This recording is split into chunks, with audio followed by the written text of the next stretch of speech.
এখন ধ্বংসযজ্ঞের জন্য আমাদের খুব অল্প সময় আমরা পাবো, এর সাজা আমাদের উপরে আসতেছে।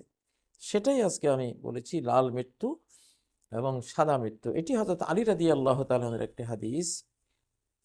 হাদিসটি হলো বাইনা ইয়াদাইল কাইমি মাউতুন আহমারু ও মাউতুন আবিয়াদু। ইমাম মাহদী আসার আগে একটি লোহিত বর্ণের মৃত্যু, লাল মৃত্যু, অগ্নিগর্ভ মৃত্যু, মানে আগুন জনিত কারণে, অগ্নিদগ্ধ হওয়ার কারণে একটা মহা মৃত্যু ছেয়ে যাবে। এটা পারমাণবিক যুদ্ধ। এটা এখন বিশেষজ্ঞরা বলতে শুরু করেছেন যে 2025-এ কি হয়। 24-এর কথা আমরা আগে বলেছি, 24-এ যা হবার সেটা তো হয়ে গেল। এখন 25-এর প্রতীক্ষা আছি। 25 আরো ভয়াবহ ধ্বংসযজ্ঞ নিয়ে আসতে পারে। 2/3 মানুষ পৃথিবী থেকে হারিয়ে যেতে পারে। আল্লাহু আলাম, আল্লাহর কাছে সবকিছু।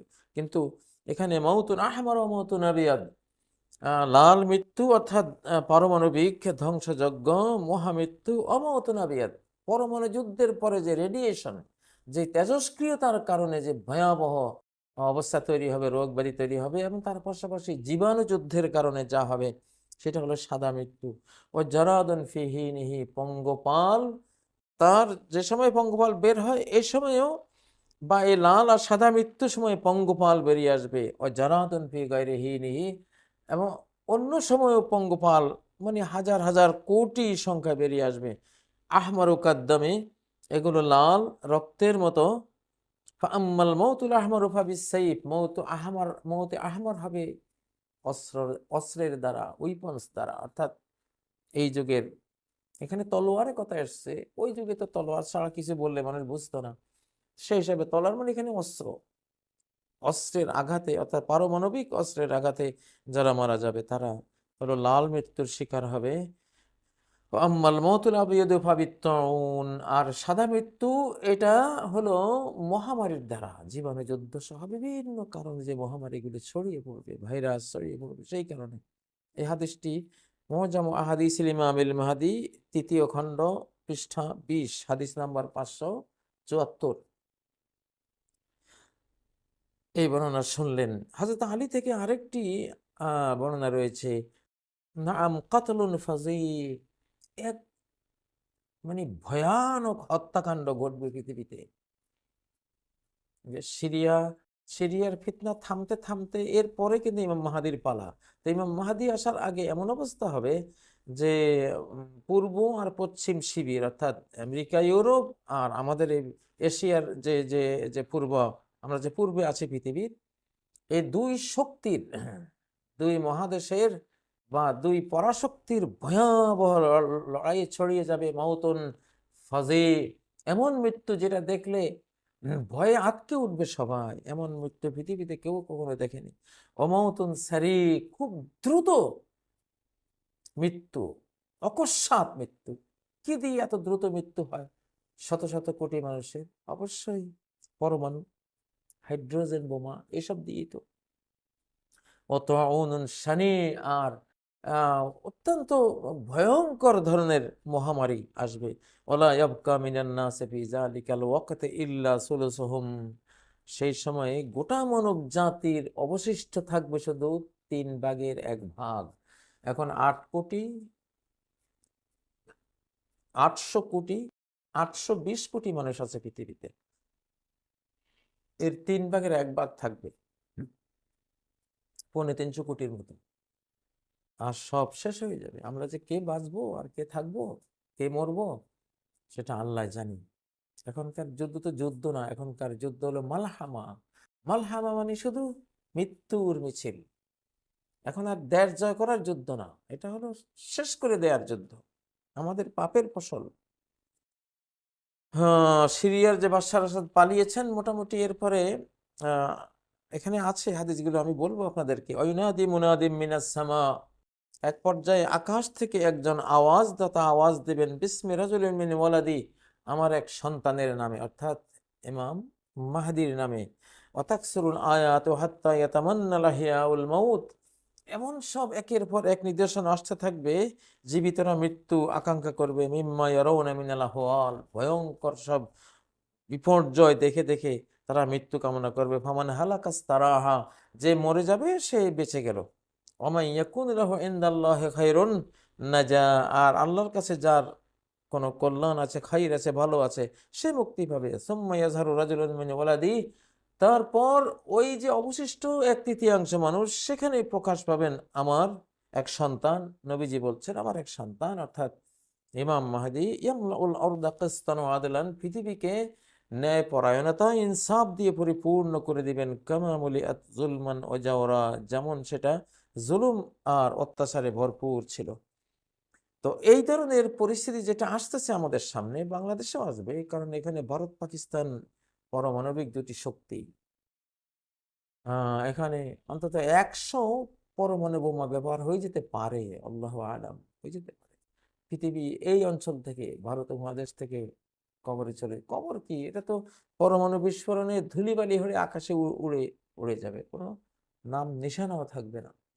সেটা আসতেছে, সেটা সংগঠিত করাবার মতো যারা পৃথিবীর মানব জাতিকে মেরে ফেলতে চায়, তারা এগুলো সংগঠিত করাবার সব কলা কৌশল করে নিয়েছে অলরেডি। হ্যাঁ, বোকা মানুষ তো বুঝবেও না যে পরমাণুর যেই মানে বাটন তার হাতে রয়েছে, এটা যে কিভাবে কি কি হয়ে যাবে এটা তারা টেরও করতে পারবে না। জলে স্থলে সর্বত্রই তো এটা ছড়ানো আছে। এখন যে জাতি পরমাণুর আক্রমণে ধ্বংস হয়ে যাবে, তারা আরেকটা জাতিকে যখন দেখবে যে ওরা তো বেঁচে আছে, তাহলে আমাদের পরে তারা তো পৃথিবীকে শাসন করবে, তখন ওই হিংসায় ওই নিরীহ নিরপরাধ জাতিটাকেও মেরে দেবে ওরা। মরছি যখন তোরা আমার, তোরা থাকবে কেন, এই অবস্থাটা আসতেছে পৃথিবীতে। তওবা ইস্তেগফার করে আল্লাহর কাছে ক্ষমা চেয়ে সবার রেডি থাকার সময়। তো আমরা তো সবাই এখনো মাটির উপরে বিল্ডিং তুলছি। বিল্ডিং এখন মাটির নিচে তুলতে হবে, মাটির নিচে যেতে হবে বিল্ডিং গুলো। ইঞ্জিনিয়ার সাহেবরা মাটির নিচে কত তলা, 10 তলা 20 তলা করতে পারেন কিনা দেখেন। মাটির উপরে আর বিল্ডিং বানাবার দরকার নাই। এখন তো ঠেকায় পড়ে আমরা এমন বিপদে পড়েছি, এখন মাটির নিচে তো নাই। দেখুন একটি হাদিস, এখানে হযরত কাব রাদিয়াল্লাহু তাআলা থেকে বর্ণনা, যে ইজা কানা যালিক, যখন সেই পারমাণবিক যুদ্ধ পরিস্থিতি আসবে, ফাতলুব লিনাফসিকা মাওদিআন, নিজের জন্য একটা নিরাপদ স্থান তুমি অন্বেষণ করো, ফি নাফাসিন ও ফারাগ, একটু নিঃশ্বাস ফেলতে পারো কিনা, একটু একটু ওয়াইডলি একটু থাকতে পারো কিনা। কাহিলাতিন নামলাহ, পিঁপড়ার মতো। পিঁপড়ারা শীতকালে পিঁপড়া যেমন শীতের জন্য খাবার দাবার রেডি করে গর্তে চলে যায়, 4 মাস 5 মাস তারা গর্তে থাকে। মানুষকে বলা হয়েছে পিঁপড়া হওয়ার জন্য। পিঁপড়ার যেই স্ট্র্যাটেজিক যে যে কৌশল শীত থেকে বাঁচার জন্য, মানুষকে পিঁপড়া জাতির মতোই কৌশল নিতে হবে। খাবার দাবার নিয়ে মাটির নিচে চলে যেতে হবে, বিল্ডিং এখন মাটির নিচে গড়তে হবে। সময় তো নেই ভাই, সময় তো পাবেন না। যারে আল্লাহ তৌফিক দেন অতি তাড়াতাড়ি মাটির নিচের দিকে যান। উপরের এগুলি সব ধ্বংস হয়ে যাবে, এগুলি গোরস্থান হয়ে যাবে। আপনি আপনার বিল্ডিং এ মরে ওখানে পড়ে থাকবেন, আপনাকে বেরও করতে পারবে না, আর কবরও দিতে পারবে না। সেই অবস্থা আসতেছে।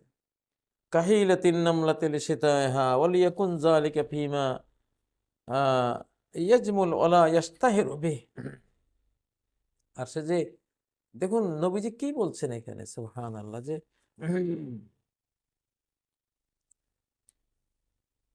যে তুমি যে গর্তে ঢুকবা পিঁপড়ার মতো, এটা বেশি প্রচারও করো না, প্রচার করলে মেরে দিবে ওখানে। লুকিয়ে, পিঁপড়ারা যেমন লুকিয়ে যায় ওরকম করবা। ওলা ইয়াস্তাহিরু বিহ, বিখ্যাত হতে যেও না, এটা যে ঢাকঢোল পিটাইও না যে আমি ঢুকছি এই গর্তে। ওলা হিরজু মিন যালিক ওয়া গায়রিহিল মাদিনা, তবে উত্তম জায়গা হলো সেই সময়ে মদিনা, আমা হাওলাহা, মদিনার আশপাশ, মক্কা মদিনার যে জায়গাগুলো, ওয়াসসাওয়াহিলু আসলামু মিন গায়রিহা, এবং সাগর তীর অন্য স্থানের তুলনায় অধিক নিরাপদ। সুবহানাল্লাহ। কাব রাদিয়াল্লাহু আনহু বর্ণিত হাদিস, এগুলো হাদিসেরই কথা, নবীজি ছাড়া তো এগুলো কেউ বলতে পারেন না। ওনার যে আবু হুরায়রার গোপন ব্যাগ, বা উনি যে সকাল থেকে সন্ধ্যা পর্যন্ত সমস্ত ভয়াবহ বিপর্যয়ের হাদিসগুলি একদিন সংবাদগুলি দিয়ে গিয়েছিলেন, সেগুলোর অন্তর্ভুক্ত এগুলো। এই হাদিসটি রয়েছে কিতাবুল ফিতান ইবনে হাম্মাদের, পৃষ্ঠা 144। তো দেখলেনি এখানে কি বলা হয়েছে, পিঁপড়ার মতো শীতকালে যেমন যায়, তেমন গর্তে ঢোকার কথা বলা হয়েছে। হযরত আমিরুল মুমিনিন আলী থেকে এই ধরনেরই একটি বর্ণনা, যা দাখালাতির নয়াত সফর মেসের, এখন মিশরের পালা, সিরিয়ার পালা তো মোটামুটি শেষ। এখন কিছুদিন পরে হয়তো মিশর আক্রান্ত হবে। হলুদ পতাকাওয়ালারা মিশরে ঢুকবে, ফাগালাবু আলাইহা, মিশর দখল করবে তারা। ওয়াকাদু আলা মিম্বারে, মিশরের মিম্বরে তারা বসবে। ফালিয়াহফির আহলুশ শাম আসরাবাল্লাহুম ফিল আরদ, তখন ফিলিস্তিন, লেবানন, সিরিয়া, জর্ডান, এইসব অঞ্চলের মানুষরা কি করা উচিত? তারা মাটির নিচে, এই যে মাটির নিচে গর্ত, টানেল, মাটির নিচে টানেল, মাটির নিচে তারা গর্ত করবে, রোড ঘাট সব শহর নগর মাটির নিচে তৈরি করবে। আসরাবাল্লাহুম ফিল আরদ ফাইন্নাহুল বালা, কারণ সেটাই তো প্রকৃত বিপদের মুহূর্ত, সেটা যে আসতেছে, মিশর যখন আক্রান্ত হবে ওই সময়টাতে। ওই যা বালাগা কান্নাহুম নাজালু বিশ-শামি ওয়া হিয়া সুররা, আর যখন তোমার কাছে সংবাদ আসবে যে ওই হলুদ পতাকাওয়ালারা মিশর থেকে অতিক্রম করে সিরিয়ায় চলে এসেছে, মানে ফিলিস্তিন, লেবানন, জর্ডান, সিরিয়া এসব অঞ্চলে চলে এসেছে, ওয়াহিয়া সররা, এটাই তো মূল জায়গা। ফাইন ইসতাতা'তা আন তালতামিসা সুল্লামান ফিস সামা, ওই সময় যদি কোনো সিঁড়ি তৈরি করে আকাশের দিকে, উপরের দিকে চলে যেতে পারো যাও। আও নাফাকান ফিল আরদ, অথবা গর্ত করে খুঁড়ে মাটির নিচে চলে যেতে পারো যাও। ফাফআল। আল্লাহ। ফাইজা আকবালাতির রায়াতুস সুদ মিনাল মাশরিক, কালো পতাকাওয়ালারা যখন পূর্ব দিক থেকে আসবে, ওর রায়াতুস সুফর মিনাল মাগরিব, পশ্চিম অর্থাৎ ইউরোপ আমেরিকা থেকে যখন হলুদ পতাকাওয়ালারা আসবে, ওয়ালতাকাত ফি সুররাতি শাম, সিরিয়ায় এসে দুই শক্তি, এই এশিয়ার শক্তি আর ইউরোপ আমেরিকানের দুই শক্তি যখন সিরিয়া বা অর্থাৎ সিরিয়া, জর্দান, লেবানন এবং এই এই অঞ্চলে যখন তারা যুদ্ধের মুখোমুখি হবে, ফাহুনালিকাল বালা, তখন শুরু হবে প্রকৃত বালা মুসিবত। ফাবাতনাল আরদি ইয়াওমাইযিন খায়রুম মিন যাহরাহা, তখন পৃথিবীর গভীরে ভূগর্ভে চলে যাওয়া অনেক উত্তম হবে ভূপৃষ্ঠে থাকার চেয়ে।